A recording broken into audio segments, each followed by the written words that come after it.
बच्चों, आज हम सुनेंगे विक्रम बेताल की कहानी रिश्ता क्या हुआ।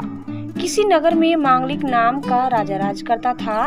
उसकी पत्नी का नाम चढ़वती था। वह मालव देश के राजा की लड़की थी। उसके लावण्यवती नाम की एक कन्या थी। जब वह विवाह के योग्य हुई तो राजा के भाई बंधुओं ने उसका राज्य छीन लिया और उसे देश निकाल दिया। राजा रानी और कन्या को साथ लेकर मालव देश को चल दिया। रात को वे एक वन में ठहरे। एक दिन चलकर भीलों की नगरी में पहुंचे। राजा ने रानी और बेटी से कहा कि तुम लोग वन में छिप जाओ, नहीं तो भील तुम्हें परेशान करेंगे। वे दोनों वन में चली गईं। इसके बाद भीलों ने राजा पर हमला किया। राजा ने मुकाबला किया पर अंत में वह मारा गया। भील चले गए।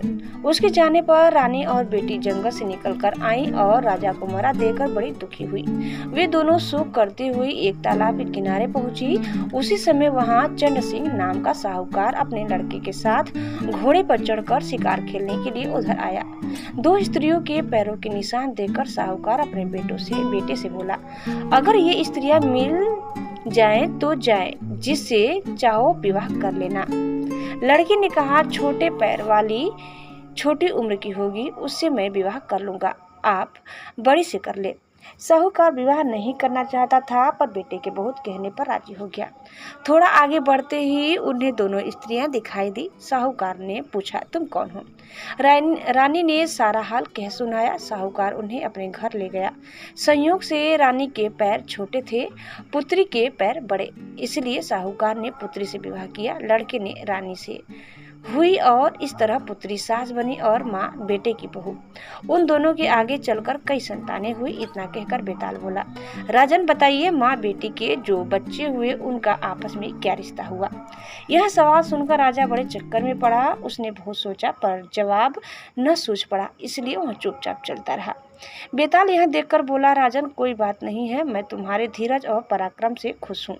मैं अब इस मुर्दे से निकल जाता हूँ। तुम इसे योगी के पास ले जाओ। जब वह तुम्हें इस मुर्दे को सिर झुकाकर प्रणाम करने को कहे तो तुम कह देना कि पहले आप करके दिखाओ।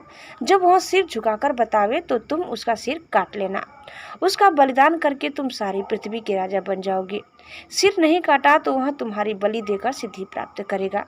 इतना कहकर बेताल चला गया और राजा मुर्दे को लेकर योगी के पास आया। दोस्तों, आगे की कहानी आप दूसरे वीडियो में जरूर सुनिएगा। यह कहानी हम यहीं समाप्त करते हैं। उम्मीद करते हैं कि आपको हमारी आज की कहानी जरूर पसंद आई होगी। कैसी लगी कमेंट करके बताइए। चैनल में नए हैं तो प्लीज़ लाइक शेयर और सब्सक्राइब करना न भूलें। धन्यवाद। Bye bye.